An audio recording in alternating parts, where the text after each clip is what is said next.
अर्जुन उवाच कथं भीष्मम् अहं संख्ये द्रोणं च मधुसूदन इष्युभिः प्रतियोत्स्यामि पूजार्हाव अरिसूदन।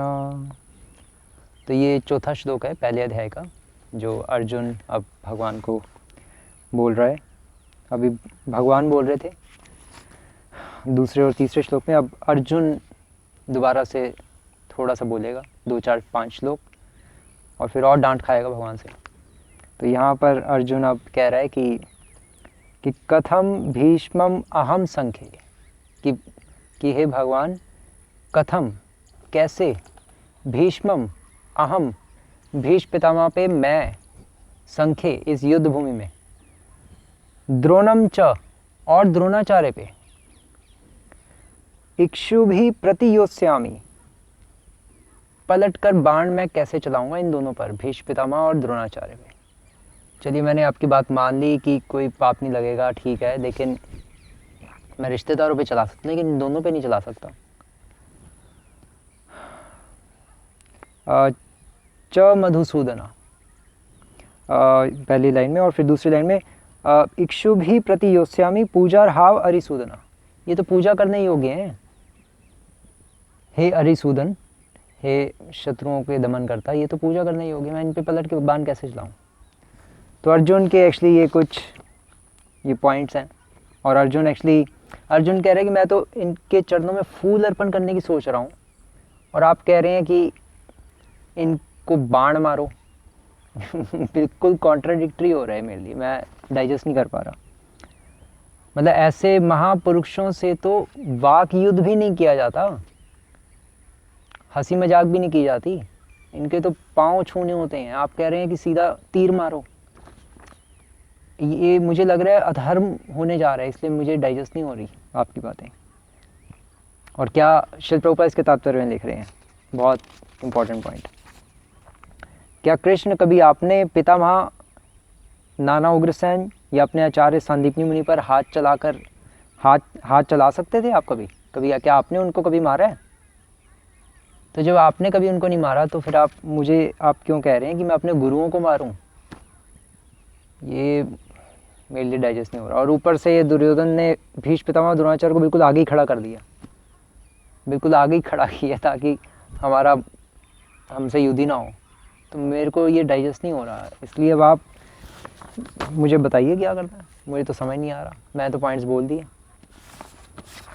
तो भगवान अब यहाँ पर एक्चुअली श्री प्रभुपाद लिख रहे हैं कि भीष्म पितामह तथा द्रोणाचार्य जैसे सम्मानीय व्यक्ति सदैव पूजनीय है। वो सदैव पूजनीय है। अर्जुन की बातें तो सही थी, उनकर उलट कर बाण चलाऊं कैसे? गुरुजनों पर तो वाग युद्ध भी नहीं किया जाता गुरुजनों से, मतलब बातों में भी नहीं लड़ा जाता, श्री प्रभुपाद लिख रहे हैं। तो अब एक्चुअली भगवान कह रहे हैं कि ठीक है, तुम्हारे पॉइंट्स तो बिल्कुल ठीक है, लेकिन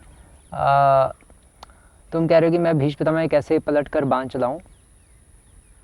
क्या भीष्म पितामह ने परशुराम पे पलट कर बाण नहीं चलाया था? जब अम्बा ने कंप्लेंट की थी परशुराम जी को कि भीष्म पितामह मेरे साथ विवाह नहीं कर रहा और मुझे किडनैप करके ले आया अपने भाइयों के लिए, तो फिर परशुराम ने कहा ठीक है भीष्म पितामह, तुम्हें युद्ध करना पड़ेगा भीष्म। और भीष्म ने कहा कि मैं युद्ध करने को तैयार हूँ, करते हैं। और फिर दोनों में इतना घोर युद्ध हुआ कई दिनों तक, और दोनों को क्योंकि इच्छा मृत्यु का वरदान था, इसलिए कोई हारा ही नहीं, और फिर किसी तरह से जाके बंद हुआ युद्ध। तो भगवान का कहना है कि क्या अर्जुन, भीष्म पितामह ने परशुराम जी पर पलट के बाण नहीं चलाया था? तो तुम भी तो उनके शिष्य हो, तो तुम क्यों नहीं चला सकते भीष्म पितामह में? क्षत्रिय को जब कोई ललकारता है तो वो मना नहीं कर सकता, चाहे उसका गुरु ही हो युद्ध में। तो इसलिए तुम चलाओ अपने, क्या प्रॉब्लम क्या तुम्हें, तुम क्यों रो रहे हो अननेसेसरली? तो अपने गुरु के तो शिष्य हो ना, तो गुरु की नकल करो फिर। और दूसरा पॉइंट ये है कि तुम मुझे मधुसूदन कह रहे हो। एक्चुअली पहली लाइन में कहा ना अर्जुन ने, कथम भीष्मम अहम संख्ये द्रोणम च मधुसूदना, कि मैं कैसे भीष्म पितामह द्रोणाचार्य पर तीर चलाऊं हे मधुसूदन। मतलब अर्जुन के कहने का मतलब है कि हे मधु राक्षस का वध करने वाले, मधु दानव का वध करने वाले, लेकिन भगवान कृष्ण ने यहाँ पर इसका दूसरा मतलब लिया। आचार्य लिख रहे हैं दूसरा मतलब दिया, क्योंकि यहाँ पर अर्जुन कह रहा है कि मैं कैसे अपने पूर्वजों भीष्म पितामह और द्रोणाचार्य पे तीर चलाऊं। तो भगवान कह रहे हैं कि लेकिन मैंने अपने ठीक है तो लेकिन तुम मुझे मधुसूदन कह रहे हो, लेकिन मैंने मधु को नहीं मारा। मधु एक्चुअली जो वृष्णि, भगवान वृष्णिवंशी कहलाते हैं, तो वसुदेव की अगर 5-6 जनरेशन पहले देखें तो वृष्णि राजा आते हैं, और वृष्णि राजा के पिता का नाम था मधु। तो भगवान कह रहे हैं मैंने अपने पूर्वजों को नहीं मारा, तो मैंने तो नहीं मारा। तो वो इसीलिए आचार्य लिख रहे हैं कि इसीलिए अर्जुन फिर दूसरी लाइन में कह रहे हैं कि नहीं मेरे कहने का मतलब अरिसूदन, मैं अरिसूदन मतलब मेरे कहने का मतलब कि आपने मधु नामक ऐसे अनेक राक्षसों को मारा। आपने ठीक है अपने पूर्वज को नहीं मारा, लेकिन आपने अनेक राक्षसों को मारा, और वो तो मुझे पता ही है कि आपने अपने को नहीं मारा, और इसीलिए तो मैं कह रहा हूँ कि मुझे भी आप क्यों मारने को कह रहे हो अपने पूर्वजों को, जब आपने भी नहीं मारा तो।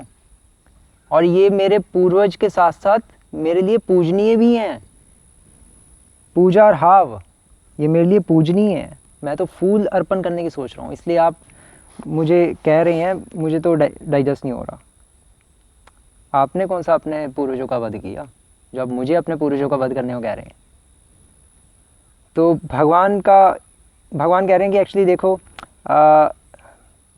ठीक है मैंने मान लिया कि मैं शत्रुओं का दमन करता हूँ और मैं डीमंस को मारता हूँ, तो इसलिए तो मैं तुम्हें भी डीमंस को मारने को कह रहा हूँ। मैं तुम्हें कोई पूर्वजों को मारने को थोड़ी ना कह रहा हूँ, मैं डीमंस को ही मारने को कह रहा हूँ, क्योंकि ये डीमंस हैं। भीष्म पितामह और द्रोणाचार्य भी अभी डीमंस हैं, अभी वो भी राक्षस बन चुके हैं। क्यों? क्योंकि जो डीमंस की हेल्प करता है दुर्योधन आदि गंदे कौरव लोगों की, वो भी डीमन बन जाता है। तो अभी ये भी डीमंस हैं। तो विश्वनाथ चक्रवर्ती ठाकुर भी अपनी कमेंट्री में ऐसे लिख रहे हैं, तो अभी ये भी डीमंस हैं। तो इसलिए तुम मतलब एक्चुअली विश्वनाथ चक्रवर्ती ठाकुर मधुसूदन और अरिसूदन शब्द की बहुत अच्छी व्याख्या कर रहे हैं। तो भगवान कह रहे हैं कि ये भी तो डीमंस ही हैं, मैं तुम्हें डीमंस को ही मारने को कह रहा हूँ, क्योंकि जो डीमंस की हेल्प करता है वो भी डीमंस है। लेकिन पॉइंट ये है कि भगवान कैसे कह सकते हैं कि डीमंस, क्योंकि भीष्म पितामह तो 12 महाजनों में से एक है। क्वेश्चन यहाँ पर यही आता है कि 12 महाजनों में से एक है, तो वो कैसे डीमंस बन सकती हैं। पॉइंट ये है कि अगर कोई महाजन भी किसी डीमन की हेल्प कर दे तो वो भी डीमन बन जाएगा। अगर महाजन भी किसी नीच व्यक्ति की हेल्प कर दे तो वो भी नीच बन जाएगा। तो इसलिए यहाँ पे भीष्म पितामह ने नीच व्यक्ति की हेल्प की। क्यों? क्योंकि भीष्म पितामह द्रोणाचार्य ने दुर्योधन का नमक खाया था। तो श्रील प्रभुपाद भी अपने एक लेक्चर में लिखते हैं, एक ही लेक्चर है, चौथे श्लोक पर, दूसरे अध्याय के चौथे श्लोक पर श्रील प्रभुपाद का। तो श्रील प्रभुपाद फॉरन में दे रहे हैं। तो प्रभुपाद अपने लेक्चर में कहते हैं कि अर्जुन कह रहे हैं, तो एक्चुअली भीष्म पितामह कह रहे हैं कि हमने तो नमक खाया दुर्योधन का, इसलिए हम उसकी पार्टी से लड़ रहे हैं। तो भगवान कह रहे हैं कि अर्जुन, अगर भीष्म पितामह और द्रोणाचार्य का ये लॉजिक है कि हमने दुर्योधन के टुकड़ों पे पल रहे हैं, तो ये लॉजिक भी गलत है। क्यों? क्योंकि वो दुर्योधन के पास जो प्रॉपर्टी और जो भी पैसा है वो किसका है? वो सब तुम्हारा ही तो है, पांडवों का। तुम ही तो थे यहाँ पर, वो तो तुम्हें 14 साल के अज्ञात वनवास में भेज दिया और प्रॉपर्टी हड़प ली, तो तुम्हारे अल्टीमेटली तो तुम्हारे टुकड़ों पे पल रहे हैं, अगर इस दृष्टिकोण से भी देखा जाए तो इसलिए भीष्म पितामह का ये लॉजिक सही नहीं है। उनको लग रहा है कि मैं धर्म कर रहा हूँ, धर्म पालन कर रहा हूँ, लेकिन वो अधर्म में ही फंस गए हैं। और जो गुरु पथ भ्रष्ट हो गया है वो गुरु को की शास्त्र निंदा करते हैं। एक्चुअली महाभारत के उद्योग पर्व के 179.25 श्लोक में फेमस श्लोक आता है। श्री प्रभुपाद कोट कर रहे हैं, पूर्ववर्ती आचार्य भी कोट कर रहे हैं, सभी ये श्लोक। गुरुर अपि अविलिप्तस्य कार्य अकार्यम अजानतः उत्पाथ प्रतिपणस्य परित्यागो विधीयते।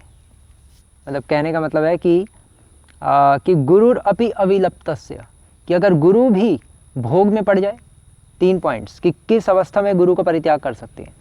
कि अगर गुरु भोग में पड़ जाए, कार्य अकार्यम अजानतः, और गुरु अगर डिसाइड ना कर पाए कि क्या सही है और क्या गलत है, कार्य अकार्यम, क्या सही है क्या गलत है, अगर ये डिसाइड करने में असक्षम है, भीष्म पितामह यही डिसाइड करने में असक्षम थे ना, उनको पता नहीं लग रहा क्या सही है क्या गलत है, उनको लग रहा दुर्योधन सही है और मैं भी सही हूँ क्योंकि मैं इसके टुकड़े में पला हूँ तो मुझे धर्म बनता है इसकी हेल्प करना, तो वो कंफ्यूज थे। तो और तीसरा उत्पात प्रतिपाणस्य, और जो उत्पात मतलब गलत रास्ते में जाना शुरू हो जाता है और गलत रास्ते में पाप में पड़ जाता है, ऐसे गुरु का 3 अवस्था में गुरु का परित्याग कर देना चाहिए।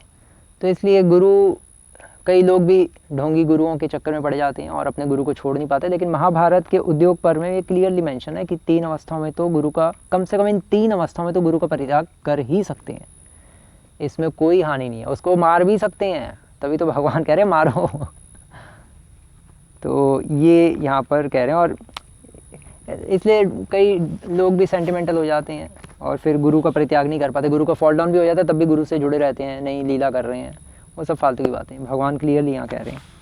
तो इसलिए भगवान कह रहे हैं कि ये डीमंस हैं, तुम ज़्यादा अपना दिमाग मत लगाओ, जैसा मैं कह रहा हूँ वैसा करो, इनको मारो। और एक्चुअली